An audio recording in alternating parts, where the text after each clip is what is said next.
Carl Jung was a Swiss psychiatrist, a follower of Freud who eventually split off from Freud. He's known as the man who managed to combine psychology with the occult. For many, he is a spiritual leader. For many, he is a psychological leader, the creator of archetypal psychology, of many concepts that we're going to dive into today. I hope that this video will be kind of like an introduction to a lot of the concepts that Jung coined. I basically owe it all to this book, Beginner's Guide to Jungian Psychology by Robin Robertson. I'm really grateful to Robertson for being able to so clearly, precisely lay out all his beliefs using analogies and things of the sort. Because to tell you the truth, my exposure to Jungian psychology has been kind of just straight into the deep end. I haven't really swam in the shallow waters. My first exposure to it was Larissa Pinkola Estes' Women Who Run with the Wolves on the Wild Woman archetype, which was an incredible book. But yeah, the books I've read on Jungian therapy and Jungian psychology never really laid out the foundations in the way that this book did. So I hope that this video will be able to do that for you. I will put a link in the description box if you would like to purchase it and read it for yourself.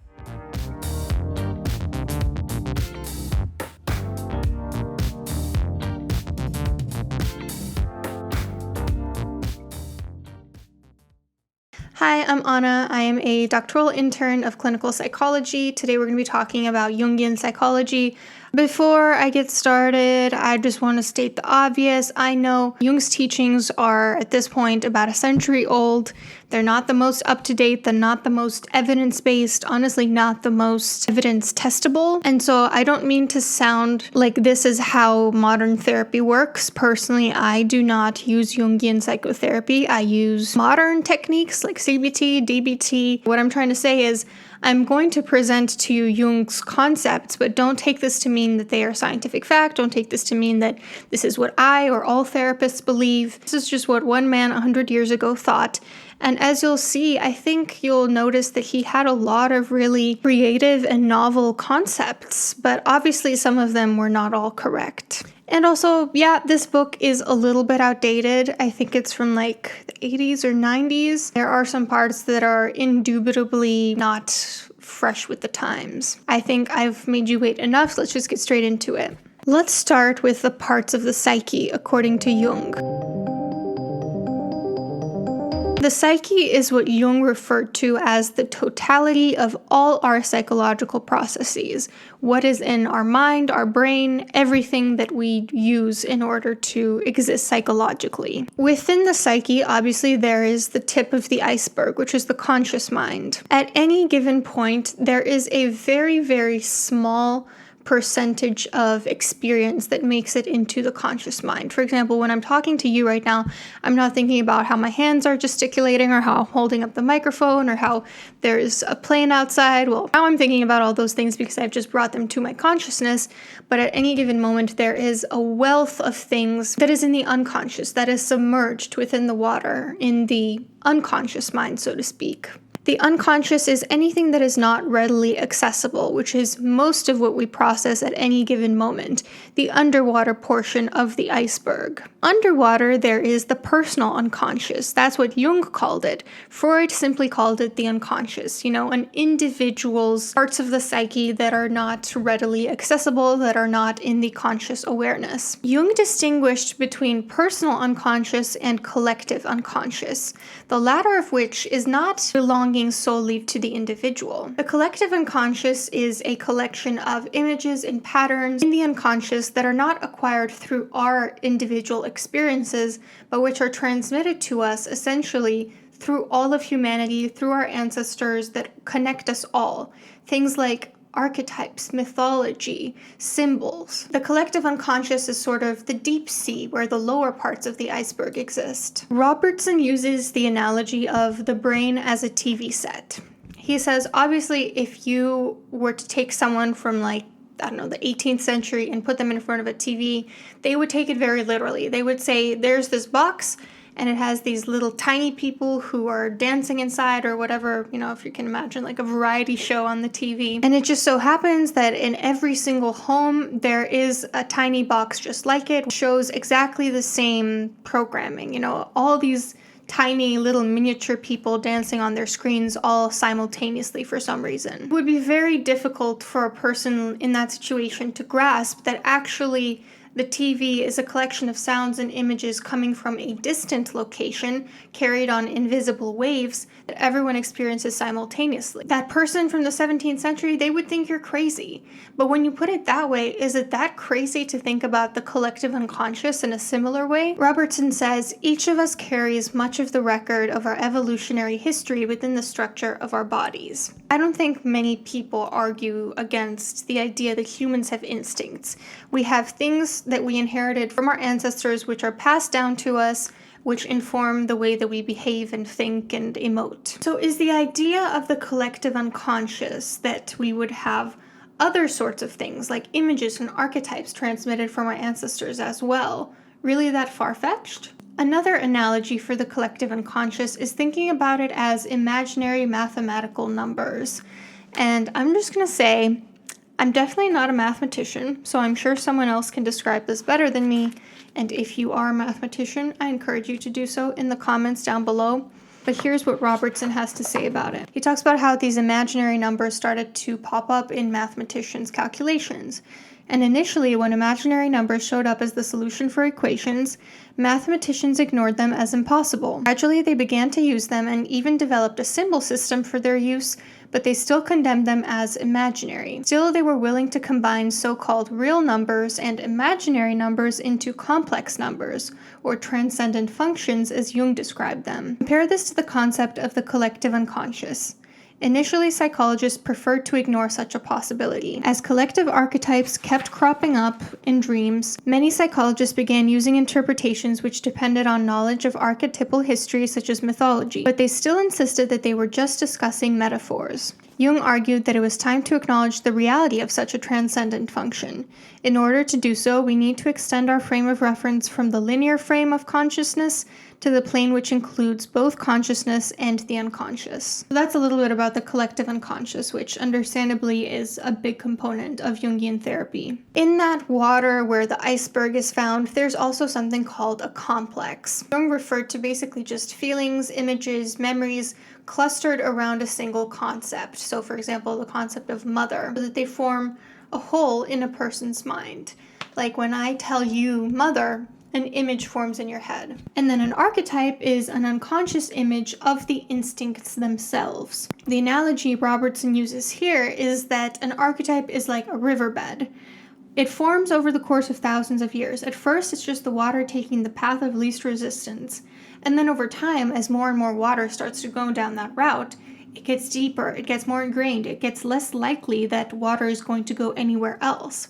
That is what archetypes are like. They are a riverbed that people have sort of crafted and dug at for thousands and millions of years. Robertson also discusses Konrad Lorenz's imprinting discovery with a baby goose, right? You know what imprinting is when a goose or a duck or whatever follows someone around thinking it's their mom. He talks about how essentially what happened in that moment was that the goose had imprinted the archetype of the mother on Lorenz. Archetypes are usually hierarchical. I always struggle with that word. So for example, within the feminine, there's also the lower categories of the mother, and within the mother, there's also the bad mother versus the good mother, and so forth. And there are also a lot of archetypes that cluster and overlap in different ways. So it's not just like clear-cut categories.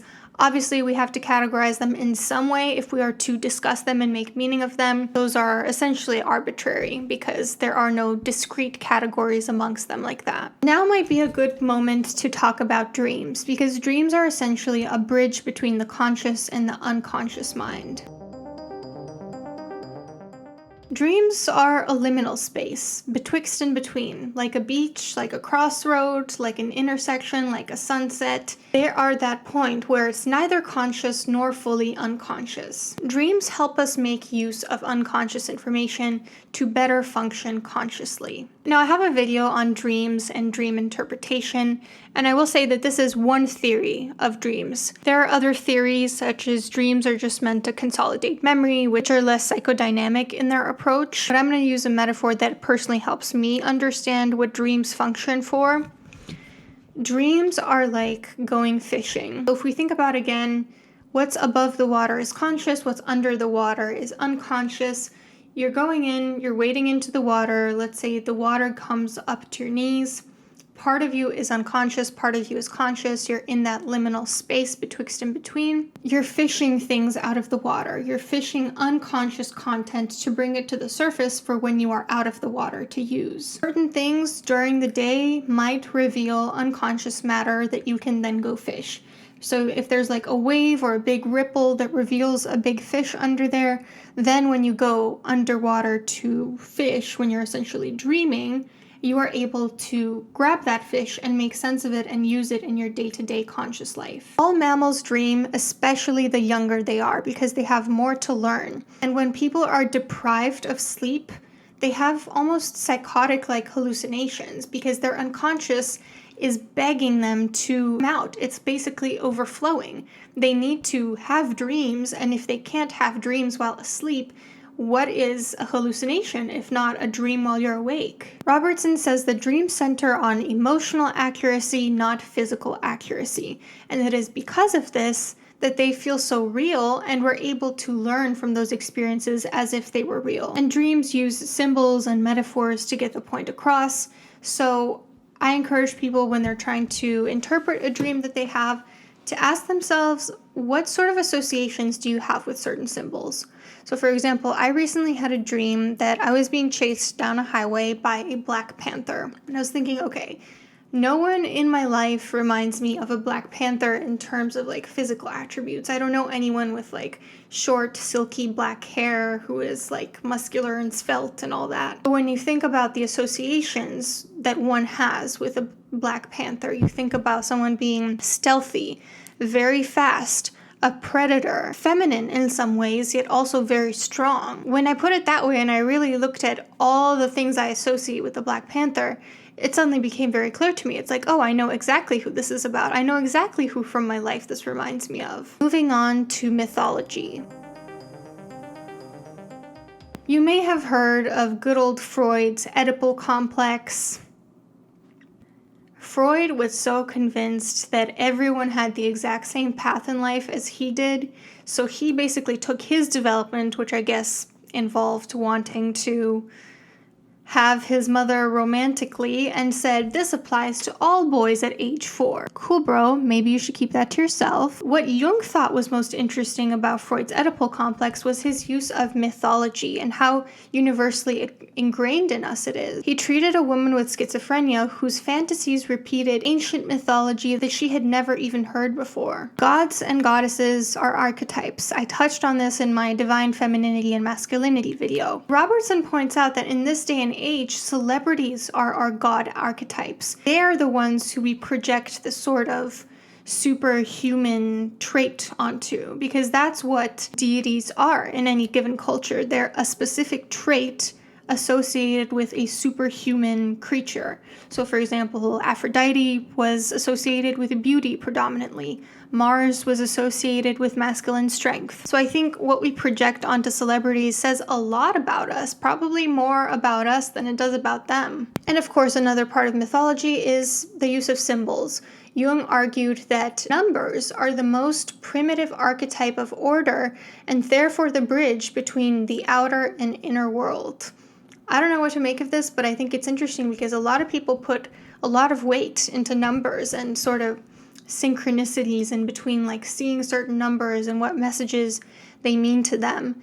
And when you think about it in that sense, like, okay, numbers are very, very old, archaic symbols, it kind of contextualizes why. Human development. Jung believed in individuation, which is basically an individual's path of becoming their higher self. And he thought, unlike Freud, that there was no universal path for everyone, that there was a personal path that everyone sort of had written in the stars for them. And yet, at the same time, everyone is interconnected with every part of the universe. So he acknowledged that it's not just about the individual, it's also about the collective, and we're all interconnected. There are 3 archetypes or parts of the self which are important with regards to self-development. The first one is the shadow self. I have videos about the shadow self. The shadow self is basically a personification of the parts of us that we rejected for some reason. Robertson tells the story about how Jung, when he was a teenage boy, started to out of nowhere get these bursts as if he was like an old authoritarian man that demanded respect. And he called that his personality number 2. Essentially, these traits that you reject that get sent into the unconscious, they're bound to become personified and sort of form the yang to your yin. When you shine light on something, the shadow is darker too. No one thing exists in this life without its polar opposite also existing to form the totality of the thing. Two opposites are not really opposites, they're complements. They're necessary in order to form a unified whole structure. And just like that, who we present to the outside world, our persona, which is the word that Jung used originating from the ancient Greek word for masks, the person that we present to the world is the polar opposite of our shadow, who we try to keep submerged in the unconscious. A shadow self often shows up during dreams in times when we are needing to integrate a piece of our shadow, something that we've decided is not good enough to include in our persona. An idealized view of ourselves is not healthy, and honestly, it's not feasible. You know me, you know I love dialectical behavioral therapy, and this is exactly what dialectics argue, that we need to acknowledge the darkness along with the light, that there is no one who is all good and someone who is all bad, that we all have very deeply within us this potential for darkness and honestly evil. Now, Jung didn't think that the shadow self was evil, but he did acknowledge that we are all capable of evil things. And if we're passing moral judgments on other people, we're not really taking the time to acknowledge that we have the potential to do the exact same thing as them. For example, the Milgram experiments showed that most people are going to deliver electrical shocks to someone they think is a subject just because someone told them to. A little Albert experiment showed that you can train a little kid to be afraid of a white rat, and honestly, it kind of makes you a monster. Stanford prison experiment showed that we're not that different from people who commit war crimes and police brutality. So we need to have a more dialectical view of ourselves, and we also need to have a more dialectical view of other people as well. Robertson says, as soon as light is split off from darkness and we identify ourselves exclusively with the light, everyone different from us becomes identified with the dark. When the darkness comes to the surface, it brings with it associations to everything we have condemned to the darkness. We look at our enemies and see everything we don't want to see in ourselves. No wonder we try and destroy them with such ferocity. And I've spoken about how shadow work is in part leaning into what makes you most defensive, what angers you the most, what sparks some sort of reaction inside you, because almost everything is a projection. Almost everything is more about you than it is about the person that triggered that response in you. Almost everything is a reaction to something you can't stand about your own shadow. And so Jung came up with this concept of transcendent function, which is an attempt to restore wholeness by bringing repressed or ignored parts of ourselves back to our conscious personality. In that way, it transcends our normal functional approach to life. So there's the shadow self. That's one important archetype within the self. Then there's also what's known as the anima or the animus. And this is a figure of the opposite sex that lives within the individual. Anima is Latin for soul. It's the feminine aspect of a man's unconscious. And animus is Latin for the mind or the spirit. It's the masculine aspect of a woman's unconscious. Now, I don't particularly agree with the anima animus concept. I think if you've seen some of my other videos on gender roles and femininity and masculinity, you sort of understand why that is. But I'm just going to briefly touch on it because it's an interesting concept. Jung argued that after the shadow self is integrated into the major self, we also need to integrate our anima or animus, the shadow parts or the rejected parts of the opposite sex within our unconscious, which can lead to a more dialectical understanding of people of the opposite sex.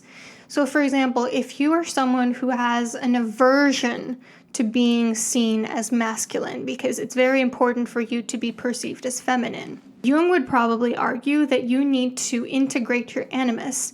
You need to come into your unconscious masculine and to bring it out of the shadows a little bit, to say, no, it's okay.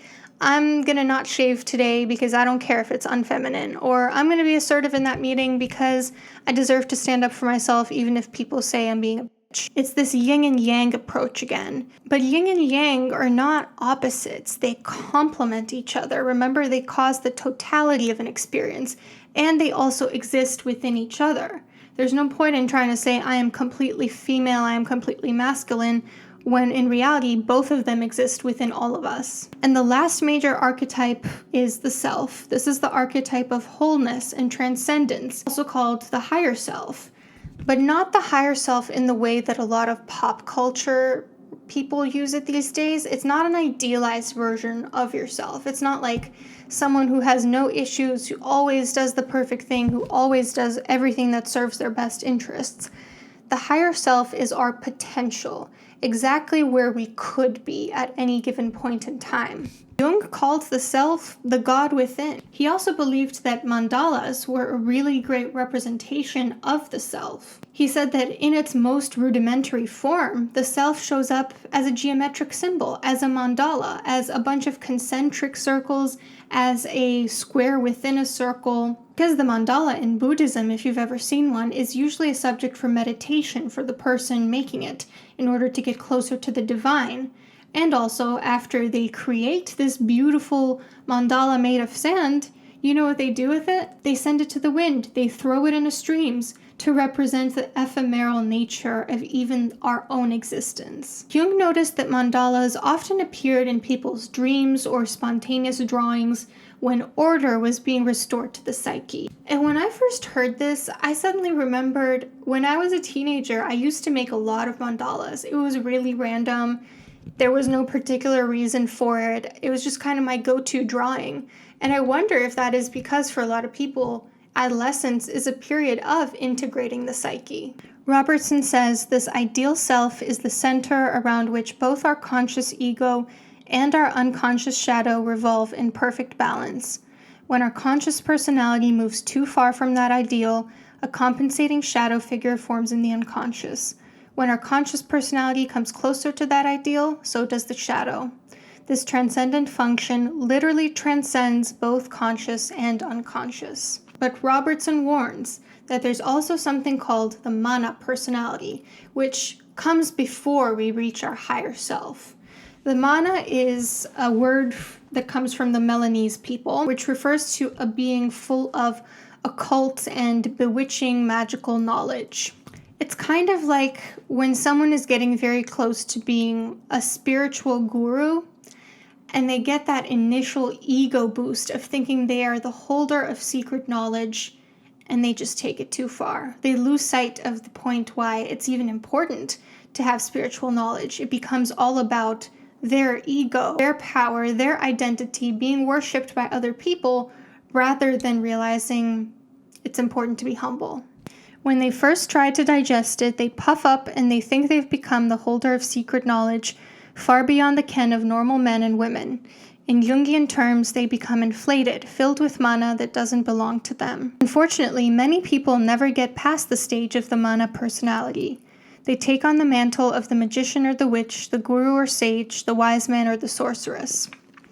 And when I read this, it reminded me of something that I read very recently in a different Jungian book, which is this, Dancing in the Flames, The Dark Goddess and the Transformation of Consciousness. This one's good, but like I said, it's a little bit more advanced. But there was a part in this book where they were talking about how in yoga, there is a series of stages of development, essentially leading to enlightenment. And once you actually get to that last stage, it's almost guaranteed that you don't go back. It's almost guaranteed that you're there, you're going to stay there. But before the last stage, that second to last stage, is a stage of essentially what he's describing as mana personality, where you think you have all the answers and you get so carried away that you can't go any further. The authors say, once the 6th level has been reached, the spiritual awakening is such that there is little danger of falling back or relapsing to an earlier state. However, in the 5th mansion, there is a great temptation to use the knowledge gained thus far and the ability to express it for personal power or aggrandizement. So fascinating. I think this speaks to the importance of humility. Humility is necessary, honestly, even when working with science. I realized recently I make so many videos and I try to be evidence-based, and I'm sure at the moment where I'm making a video, it is what is considered scientific. But 100 years from now, are people going to laugh at every single thing that I said, just like a lot of people laugh at Jung? Science is always evolving and very quickly evolving, very quickly realizing what's incorrect or what needs to be modified or adjusted to be more accurate. When people dunk on spirituality, and when people dunk also on Jungian psychology, because that is more intricately connected to spirituality, they often have a view towards science that veers into religious in a state of dogma. Like people who don't want to believe anything other than what is considered scientific or evidence-based at that given point in time. They have the same rigidity about knowledge as people who are extremely religious that don't want to acknowledge that there are things like evolution and that the world isn't flat. It's the same symptom. It's a lack of humility. So how do you get past the mana personality into self-actualization? Well, Maslow, who created the hierarchy of needs, studied highly successful people and found that their one defining feature was that they had intrinsic motivations and rewards. They did things because of something within, not because someone else was telling them to, and their rewards that they reaped also came from within, not from things like clout, money, fame, etc. That is how self-actualization works. But it has a shadow. A lot of gifted people, a lot of geniuses, prodigies, people who won Nobel Peace Prizes and so forth, many of them struggled with really difficult parts of themselves. They struggled with depression, other mental illnesses, intense feelings, intense trauma. You can never get just the good without the bad. Life is like a pendulum. The more it goes in one direction, it's going to go the same distance in the other direction. So if you want to get self-actualized, you should probably also prepare for a darker shadow. Jung came up with personality types as well. I'm not going to go too deep into these because aside from the concept of introversion, extroversion, which we know today is actually very true, some of these concepts have been scientifically debunked. Please see my video on the MBTI, why Jung's personality model is not accurate, because a lot of the traits he's describing are not opposites, and they also fall on spectra rather than discrete categories. And so the personality is not really how he said it is, except for the introversion extroversion piece. That is an important part of people's personality. So introversion, as you may or may not know, is turning inward for energy, and extroversion is getting energy from the outer world. Jung also came up with the idea of sensation intuition. So some people being sensates, some people being intuitives, that's the word. Someone who relies on sensation gets information from the senses, from what they perceive consciously, and someone who is an intuitive gets information straight from the unconscious, bypassing sensation. And Robertson says that's not very different from how sensation actually works. If you think about how people actually sense the world, it's not just that they have eyes, it's that they have an optic nerve, for example. So the distinction between sensation and intuition is not all that different. And then Jung also thought that there were traits of being thinking versus feeling, which is kind of self-explanatory. So the structure of Jung's idea of a personality was that there's a primary function that people use. So one of these four types, sensation, intuition, thinking, feeling, you default towards. And then its opposite, which as we know is not really an opposite, but what he thought was its opposite was the inferior function, which is impossible for you to fully develop, but is your gateway to the collective unconscious. That's how you can gain a lot of important information by using that. And then the other two were considered secondary functions, which you have the ability to use.